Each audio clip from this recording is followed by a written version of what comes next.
You notice things other people don't. You always have. And somehow that has made your life both richer and lonelier than most people will ever understand. This video is for you. There's a moment you've probably experienced 100 times. You're sitting in a room full of people, maybe at a dinner, a party, a meeting, and while everyone else is laughing and talking, you're watching. You notice how one person laughs a little too loudly, like they're performing happiness. You notice how someone checks their phone every few minutes, not out of boredom, but out of anxiety. You notice the slight tension between two people who are pretending everything is fine. And here's the strange part. Nobody else seems to notice any of it. And you wonder for the 100th time why you're built the way you are. What if I told you that what you call overthinking is actually a rare psychological trait? And what if I told you that the same thing that makes you feel so alone in a crowd is also one of the most powerful gifts a human mind can have? Stay with me, because by the end of this, you're going to understand yourself in a way you never quite have before. Let's start with something real. Imagine a woman named Sarah. She's always been the quiet one in the group. Not shy exactly, just watchful. As a kid, she'd notice when her mother was sad, even when her mother was smiling. She'd feel the weight of unspoken things in a room before anyone said a word. Teachers called her a daydreamer. Friends sometimes called her too serious. She spent years wondering if something was wrong with her, wondering why she couldn't just be present, just enjoy things without dissecting them. What Sarah didn't know, what most deeply observant people don't know, is that her mind was doing something extraordinary. It was processing reality on a level that most people never access. Here's what psychology actually says about this. There's a concept called sensory processing sensitivity. It was studied extensively by psychologist Dr. Elaine Aron, and it describes people whose nervous systems are literally wired to process information more deeply than average. More deeply doesn't mean more accurately all the time. It means more thoroughly, more layers, more connections. When an observant person walks into a room, their brain isn't just collecting surface data, it's running thousands of micro-calculations. Tone of voice, posture shifts, eye contact patterns, the small inconsistencies between what someone says and what their body is doing. This isn't something they choose, it's how they're built. And here's the part that really matters. Studies suggest that roughly 15 to 20% of the population has this trait at a significant level. That means about 1 in every 5 people you've ever met has been carrying the same quiet, exhausting, beautiful experience of the world. You were never broken. You were always just different. But let's go deeper, because the science only tells part of the story. Observant people don't just notice more, they feel more. There's a reason for this. When you process information at a deeper level, you also process emotional information at a deeper level.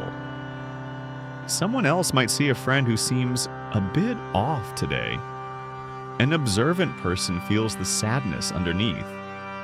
They sense the loneliness behind the joke. They pick up on the quiet desperation someone is holding behind a composed face. This is where it gets heavy. Because feeling what others feel without them even saying it, without them even knowing you're feeling it, is a form of connection that can become a form of pain. You end up carrying emotions that aren't yours. You end up being the person who knows something is wrong before anyone else admits it. And when you try to name it, when you say, "I think something's off," people often look at you like you're imagining things. Until eventually it turns out you weren't. And instead of feeling vindicated, you mostly just feel tired. Here's the twist that most people never realize about observant people. They're often the most misread people in any room. Everyone assumes the quiet, watchful person is judging. But they're not judging, they're translating. They're taking in all of this raw, unspoken human data and trying to understand it. Trying to make sense of pain they can sense but can't name. Trying to figure out how to help without overstepping. Trying to navigate a world that moves on the surface while they're constantly swimming in the deep. The very people who are most attuned to the emotional lives of others are often the people whose own emotional lives go the most unseen. Because they've learned to hold it. Because they have learned that most people aren't ready for the depth of what they carry. Because somewhere along the way, they decided it was safer to watch than to be watched. And that's the part that should make you pause right now. When was the last time someone really saw you? Think about the moments in your life where being observant has cost you something. You saw a relationship falling apart before the other person admitted it. You knew someone was lying before they were caught. You felt the tension at a family gathering that nobody else seemed to register. And you spent the entire event trying to hold everything together for everyone else while quietly coming undone inside.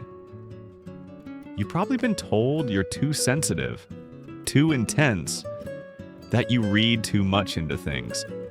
But here's what those people didn't understand. You weren't reading too much into things. You were reading the right amount. They were just reading too little.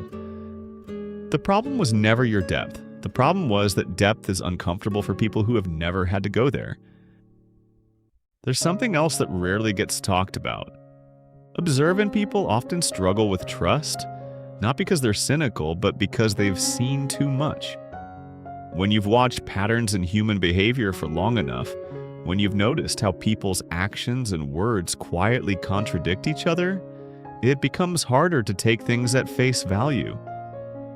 You want to believe people, but you've also learned that the surface is rarely the whole story.